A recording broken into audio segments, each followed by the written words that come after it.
Mệt chưa?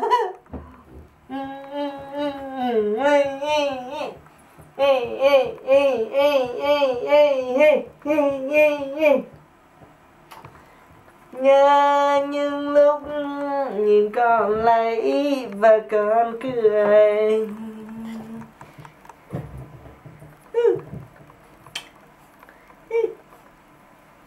Hãy nhún tiếp nhé. Đúng sở trường đó. Nhanh biết bao giờ biết đi nhé. Không cười nữa à? Không cười nữa. Khóc rồi. Đấy thấy chưa? Không theo đấy đi, chỉ thích theo mami. Thôi trả về nhé.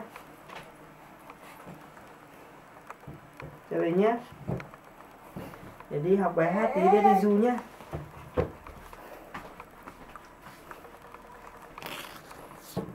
Đấy cười, chưa trao tay đã cười rồi.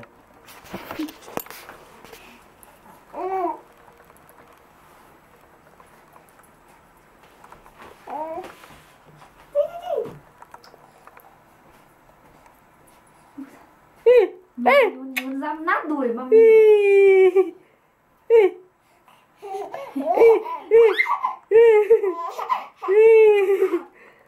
Mệt chưa? Mệt chưa?